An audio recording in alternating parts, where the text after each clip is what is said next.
Chaque nuit, votre cerveau paralyse votre corps, s'inonde de substances chimiques et efface des fragments de qui vous étiez. La science l'a déjà prouvé. Tu l'as fait environ 9000 fois et tu ne t'en souviens tout simplement pas. Ferme les yeux une seconde. Imagine les lumières qui s'éteignent derrière tes paupières, ce petit espace vide et silencieux, ce vide noir et silencieux où tu plonges pendant 8 heures chaque nuit. Où est-ce que toi, tu disparais vraiment ? Parce que voilà la vérité, vous ne le faites pas. Vous disparaissez de votre propre conscience, mais votre cerveau, lui, ne s'éteint pas. À certains stades, il devient plus fort que lorsque tu es éveillé. En ce moment même, quelqu'un que tu aimes dort tout près. Leur crâne abrite un spectacle auquel vous n'avez jamais été invité, un théâtre nocturne caché à l'intérieur d'eux. Et ce soir, tu vas y replonger encore. Mais où va vraiment le vrai toi ? Environ 1/3 de votre vie se passe à dormir. Si vous vivez jusqu'à 75 ans, cela représente près de 25 années. 25 ans allongés à l'horizontale, les yeux fermés. La plupart des gens imaginent ce temps comme une sorte de trou noir, une pause, le corps remisé dans un garage jusqu'au matin. Mais voici le rebondissement, cette image est fausse. Contrairement à une idée reçue, le sommeil n'est pas l'opposé de l'éveil. Dormir est en réalité un travail exigeant. Les scientifiques pensent que c'est l'une des activités les plus intenses et les plus exigeantes que votre corps accomplit chaque jour. Elle reconstruit la mémoire, elle nettoie le cerveau, elle équilibre votre humeur, elle répare entièrement votre système immunitaire. Il réécrit qui tu es. Repense à hier soir. Tu ne te souviens pas du moment où tes pensées se sont dissoutes.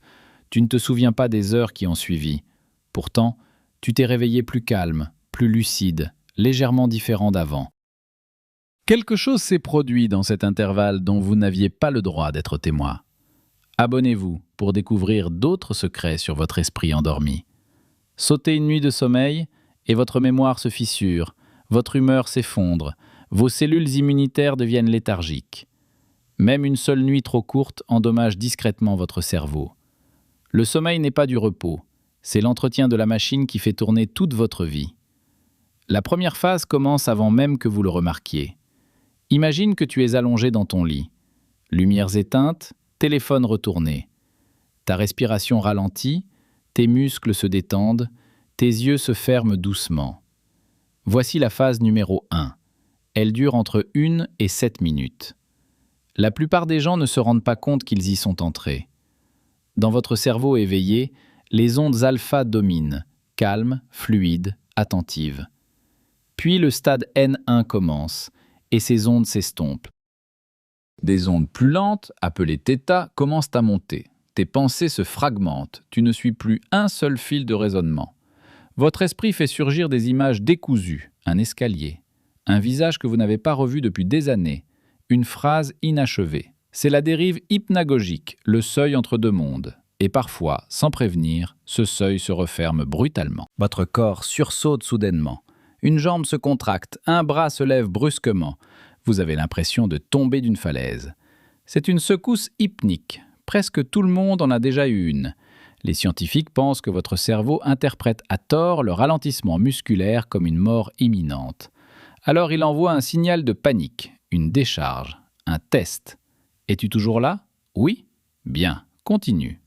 Si je te réveille maintenant, tu jurerais ne pas encore dormir. Mais tes ondes cérébrales racontaient déjà une autre histoire. Ensuite, votre corps se met discrètement en veille. Vient ensuite le stade N2, et la plupart des gens n'en savent absolument rien. De l'extérieur, tu sembles parfaitement immobile. Mais à l'intérieur de ton crâne, les choses deviennent étranges et électriquement bruyantes. 2 salves caractéristiques apparaissent sur le tracé des ondes cérébrales.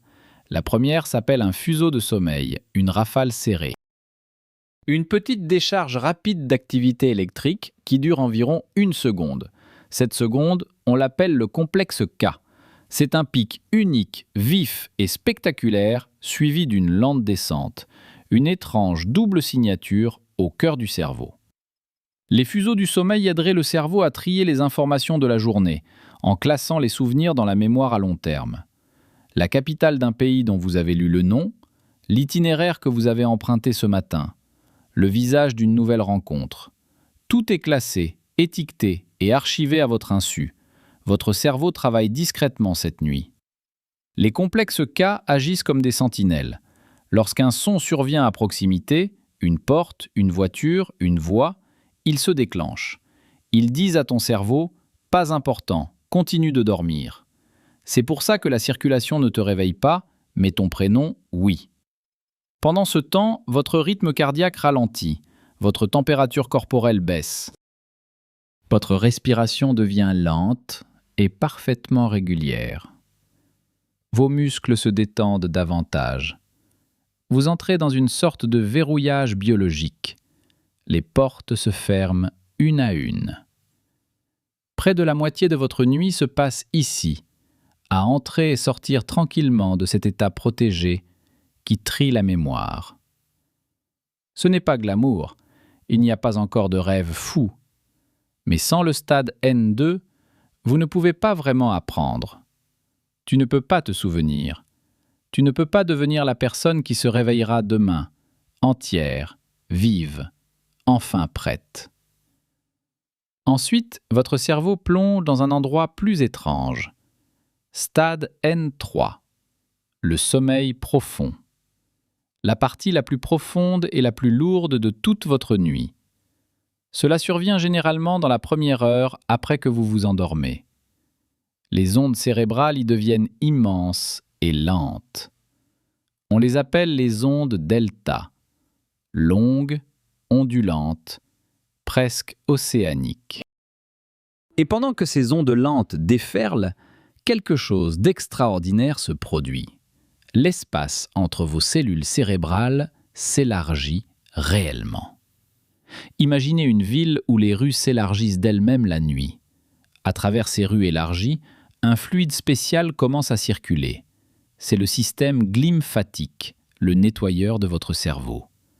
Pendant ton sommeil profond, ce fluide traverse le tissu neural et évacue les déchets accumulés durant la journée, notamment une protéine appelée bêta-amyloïde, la même protéine qui, lorsqu'elle s'accumule au fil des années, est associée à la maladie d'Alzheimer. Autrement dit, votre cerveau ne sort les ordures que lorsque vous dormez profondément. Sans sommeil profond, les déchets s'accumulent. Pendant ce temps, votre corps libère une vague d'hormones de croissance. Les tissus se réparent, les os se renforcent. Le système immunitaire reconstruit ses cellules de première ligne. Vous êtes-vous déjà demandé pourquoi un enfant malade semble plongé dans un sommeil profond ? Voici pourquoi. Des travaux de réparation d'urgence. Mais le stade N3 a une réputation plus sombre. C'est à ce stade que survient le somnambulisme, que surgissent les terreurs nocturnes. Ces épisodes où l'on crie, les yeux écarquillés, dont le dormeur ne se souvient jamais. Le cerveau est inconscient et pourtant les systèmes moteurs s'éveillent à moitié. Comme des membres du personnel enfermés dans un bâtiment clos, se déplaçant dans l'obscurité pendant que l'esprit continue de dormir. Si quelqu'un vous réveille pendant le stade N3, vous ne vous sentez pas simplement vaseux. Vous vous sentez comme un zombie, confus, la voix pâteuse, difficile de savoir où vous êtes ou qui parle. Les scientifiques appellent cela l'inertie du sommeil. Vos centres cérébraux supérieurs ne sont pas encore en marche. Les lumières sont allumées, mais le gérant n'est pas à son bureau. La phase la plus étrange n'a même pas encore commencé. Au bout d'environ 90 minutes, quelque chose bascule. Vos ondes cérébrales s'accélèrent soudainement, presque identiques à celles d'un cerveau pleinement éveillé. Tes yeux s'agitent frénétiquement sous tes paupières closes, allant de gauche à droite, de haut en bas, suivant un film invisible. C'est le sommeil paradoxal, mouvement oculaire rapide. Le sommeil paradoxal, le chapitre le plus mystérieux de toute votre nuit. Voici le paradoxe. Votre cerveau est maintenant en activité intense, dans certaines régions plus actif que pendant la journée. Mais votre corps est paralysé, presque entièrement. Bras, jambes, torse, mâchoire, bloqués. Seuls vos yeux et votre diaphragme bougent encore. Cette paralysie s'appelle l'atonie du sommeil paradoxal. Les scientifiques pensent qu'elle existe pour une raison cruciale. Vous vivez des rêves d'une intensité saisissante. Tu pourrais être en train de courir, voler, te battre, tomber, embrasser. Si ton corps suivait ces signaux, tu te débattrais et frapperais les murs. L'atonie est le verrou de sécurité. Le cerveau débranche tes muscles pour que tu ne joues pas le film. Et le film n'a rien d'aléatoire. Contrairement à une idée reçue, les rêves ne sont pas du bruit résiduel. Le sommeil paradoxal traite les souvenirs émotionnels. La dispute douloureuse d'hier, le moment embarrassant d'il y a des années, le visage d'un être cher disparu, tout se rejoue à l'intérieur. Votre cerveau recombine et adoucit ses souvenirs, en retirant la charge émotionnelle tout en gardant la leçon enfouie à l'intérieur. Certains chercheurs décrivent le sommeil paradoxal comme une thérapie nocturne, un mécanisme intégré qui te permet de te réveiller capable d'affronter le monde à nouveau, sans être écrasé par tout ce que vous y avez ressenti. Lors de votre premier cycle, le sommeil paradoxal ne dure parfois que 10 minutes, mais elle reviendra, et à chaque fois, elle reste plus longtemps. Et ce cycle se répète 4 à 6 fois. Votre nuit n'est pas une longue traite, c'est une succession de cycles, chacun durant environ 90 minutes. Au cours de chaque cycle, vous traversez les différentes phases. Sommeil léger, sommeil plus profond, parfois sommeil très profond, puis le sommeil paradoxal. Puis tu te réveilles presque, puis ça recommence. Mais les cycles ne sont pas identiques, loin de là. Au début de la nuit, lorsque votre dette de sommeil est la plus élevée, votre cerveau privilégie le sommeil lent profond, le nettoyage, la réparation, l'hormone de croissance, le travail du corps. Vos phases de sommeil paradoxal sont courtes. Plus tard, le schéma change. Le sommeil profond diminue, le sommeil paradoxal s'étend. Les rêves deviennent plus longs, plus étranges, plus émotionnels, plus cinématographiques dans leur ressenti. Au dernier cycle, juste avant le réveil, vous pouvez passer près d'1 heure en sommeil paradoxal. Voilà pourquoi tes rêves les plus intenses, les plus cinématographiques, surviennent en général durant les dernières heures avant la sonnerie de ton réveil. Imagine que tu vis dans un cerveau qui, chaque nuit, décide ce qu'il faut garder et ce qu'il faut jeter. Les études montrent que pendant le sommeil, les connexions faibles entre les neurones sont élaguées. Les synapses inutilisées durant la journée sont taillées. Les plus importantes sont renforcées. Votre cerveau est en train de s'auto-éditer, supprimant les brouillons, sauvegardant la version finale de vous. C'est aussi pourquoi certaines personnes se réveillent avec des solutions créatives soudaines. Pourquoi des auteurs-compositeurs rêvent des mélodies et des scientifiques rêvent des réponses. Au cœur du sommeil paradoxal, votre cerveau mélange des idées qui ne se croisent jamais. Des souvenirs lointains entrent en collision. De nouvelles connexions se tissent. L'inspiration du matin n'est souvent que la réorganisation silencieuse de la nuit. Il s'avère que vos rêves font vraiment le travail. Sautez ces cycles et quelque chose se brise en silence. Que se passe-t-il si vous ne dormez pas? Pas une seule nuit, mais de façon chronique. Les études montrent que lorsque le sommeil est écourté, les déchets amyloïdes s'accumulent dans le cerveau plus vite qu'ils ne peuvent être éliminés.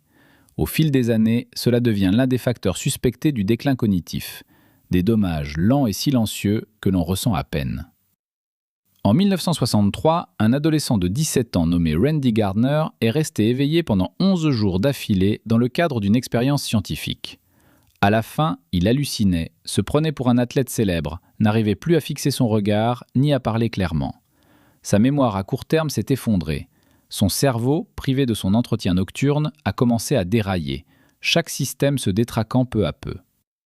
Il existe une maladie génétique rare appelée insomnie familiale fatale. Ceux qui en héritent perdent peu à peu la capacité de dormir. En quelques mois, ils souffrent de démence, de paranoïa, d'hallucinations. En moins d'1 an, ils meurent, simplement parce qu'ils ne peuvent plus dormir. Vous n'avez pas besoin de 11 jours, une mauvaise nuit, 4 heures, altère votre temps de réaction comme si vous étiez légalement ivre. Votre jugement se rétrécit, votre humeur s'assombrit, le contrôle émotionnel s'amenuise. Vous devenez un moins bon conducteur, partenaire, décideur du jour au lendemain. Et voici le détail cruel.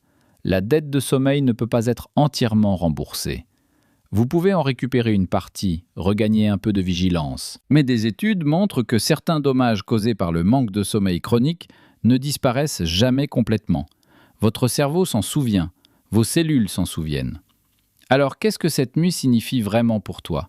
Ton identité n'est pas figée. Elle se reconstruit à chaque aube. Les souvenirs auxquels vous accéderez demain votre équilibre émotionnel, votre créativité, la patience dont vous ferez preuve, tout cela se construit ce soir.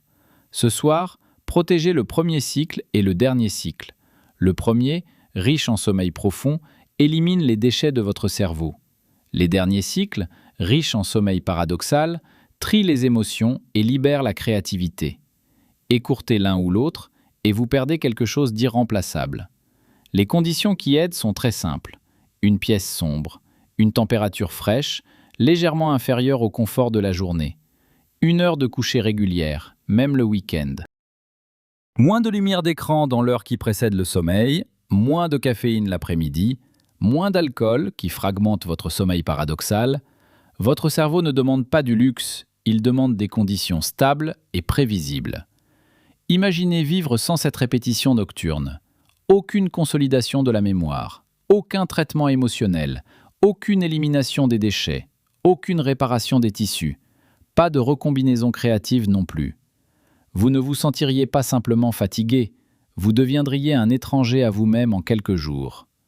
Le sommeil n'est pas du temps perdu, c'est le moment où la version de toi qui se réveillera demain est en train d'être construite. Les heures d'éveil sont celles où tu te sers de toi-même. Les heures de sommeil sont celles où tu es façonné. Une question hante encore les chercheurs. Après tout ce que la science a appris, les phases, les substances chimiques, les cycles, le nettoyage, la consolidation, une chose que personne ne peut totalement expliquer demeure encore. Pourquoi rêvons-nous, au fond ? Pourquoi le cerveau s'obstine-t-il à écrire ces histoires étranges et insensées, nuit après nuit ? À quoi servent vraiment les rêves ? Cette simple question hante encore aujourd'hui les chercheurs en sommeil les plus rigoureux du monde.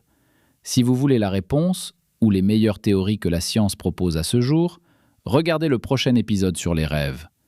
Je vais vous expliquer ce que vos rêves pourraient vraiment signifier et pourquoi certains scientifiques pensent qu'ils comptent plus que le sommeil lui-même. La prochaine vidéo est juste ici. Et avant que tu partes, c'est quoi le rêve le plus bizarre que tu aies jamais fait ? Celle dont tu te souviens encore des années plus tard ? Écris-la en commentaire, je les lis toutes, sans exception. Et si vous voulez d'autres explications calmes et honnêtes sur ce qui se passe vraiment dans votre cerveau, abonnez-vous maintenant. Il reste bien d'autres mécanismes cachés à découvrir. Dormez bien, quelque chose